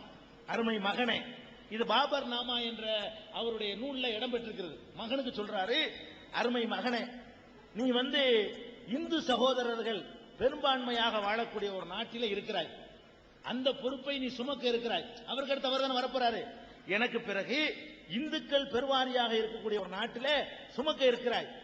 அந்த மக்கள் அதாவது மத உணர்வுகளை புண்படுத்தும் விதமாக உன்னுடைய ஒரு நடவடிக்கையும் நீ அமைத்துக் கொள்ளாத. இஸ்லாமிய மார்க்கத்தில் இந்த குர்பானி, அதாவது இந்த ஹஜ் பெருநாள் நேரத்தில் அறுத்து பலியிடுவாங்க இல்லையா, ஆடு அறுத்து பலியிடலாம், ஒட்டகத்தை அறுத்து பலியிடலாம், மாட்டை அறுத்து பலியிடலாம். அவ மகனுக்கு சொல்றாரு, மகனே நீ வந்து ஆட்டை அறுத்து பலியிடு, ஒட்டகத்தை அறுத்து பலியிடு, மாட்டை அறுத்து பலியிடுவது தப்பு இல்லை. ஆனால் அவர்கள் ஏதோ உங்க மத உணர்வு என்னமோ புண்பட்ட மாதிரி நினைப்பார்கள், அதை கூட நீ தவிர்த்துக்கன்றார். யாரு? அந்த பாபருங்கிற மன்னர் பாபர் நாமாவுல தன்னுடைய மகன் ஹுமாயூனுக்கு சொல்றாரு. அப்ப அந்த மன்னர்கள்லாம் இப்படி சொன்னவர் வாழ கொண்டு காட்டுவாராங்க. இது வந்து இதனால ஒரு தப்பு இல்லை, என் வீட்டு மாட்டை நான் அறுக்கிறேன் அப்படின்ட்டு போயிடலாம். யார் வீட்டு மாட்டை நான் அறுத்தா தான் என்னை கேள்வி கேட்கணும் அப்படி சொல்லிட்டு போக வேண்டிய இடத்துல கூட அவர் எப்படி போறாரு? பாபரு இறங்கி போறாரு. நீ இறங்கி போன்னு மகனுக்கு சொல்றாரு. இப்படி வாழ்ந்தவர்கள் எப்படி வந்துகிட்டு திணிச்சிருப்பாங்க? இன்னும் சொல்ல போனா வாளாலதான் பரப்ப முடியும் நினைச்சிருந்தாங்கன்னு சொன்னா 800 வருஷங்கிற ஒரு சின்ன காலம் இல்லை. 800 வருஷம் குறைந்த காலமா? 800 வருஷ காலத்துல எல்லாரையும் ஆக்கியிருக்கணும். கொஞ்ச நாள் 2 நாள் 10 நாள் இல்லைங்க, 800 வருஷம் 200 ஆண்டு கால வெள்ளையர்கள் ஆட்சியில ஏற்படுத்தப்பட்ட ஆலயங்கள் எண்ணிக்கை அளவு கூட 800 ஆண்டு கால முஸ்லிம் ஆட்சியில் பள்ளிவாசல் ஏற்படுத்தப்படல. நீங்க விளங்கிக்கணும், 800 வருஷம் முஸ்லிம் ஆட்சியில ஏற்படுத்தப்பட்ட பள்ளிவாசல் அவ்வளவு குறைவு. அவர்கள் முஸ்லிம்கள் மட்டும் பள்ளிவாசலை கட்டிக்கிட்டாங்களே தவிர சரி கோயிலை இடிச்சாங்கன்னு சொல்றோம். அப்படி நடந்திருந்தாங்கன்னு சொன்னா 1000 வருஷத்துக்கு முந்தின கோயில்கள் இன்னைக்கு இருக்குமா? 1000 வருஷத்துக்கு முந்தின கோயில்கள் எத்தனை ஊர்கள் இருக்குது? எத்தனை ஊர்கள்? மீனாட்சி அம்மன் கோயில் இருக்குது, அது போன வருஷம் கட்டினதா? முகலாய மன்னர்கள் நாட்டை விட்டு போன பிறகு கட்டினதா? இல்ல, அது எத்தனையோ வருஷத்து பாரம்பரியம் உள்ளது. இப்படி எத்தனையோ பெருமாண்டமான கோயில்கள்லாம் இருக்க, அதையெல்லாம் ஏதாவது பண்ணாங்களா? அவங்க ஆட்சி இருந்துச்சுல, அதிகாரம் இருந்துச்சுல, இதை நீங்க பார்க்கணும். இன்னும் தெளிவா ஆழமா போறதா இருந்தா முஸ்லிம்கள் இன்னைக்கு நாங்க எவ்வளவு இருக்கிறோம்? இந்தியாவில் 20 இருக்கிறோம், 20% இருக்கிறோம் இன்றைக்கு முஸ்லிம்கள் ஜனத்தொகை. இது ஒரு 50 வருஷத்துக்கு முன்னாடி நாங்க அவ்வளவு பேர் இல்ல, 15 தான் இருந்தோம், பாகிஸ்தான் பங்களாதேஷ் சேர்த்து. அப்ப 15% இருந்தோமே. இந்த இந்தியா மட்டும் இல்ல, பாகிஸ்தான் பங்களாதேஷையும் சேர்த்து இந்தியாவில் முஸ்லீம்கள் எவ்வளவு இருந்தோம்னு கேட்டா 15 தான் இருந்தோம்.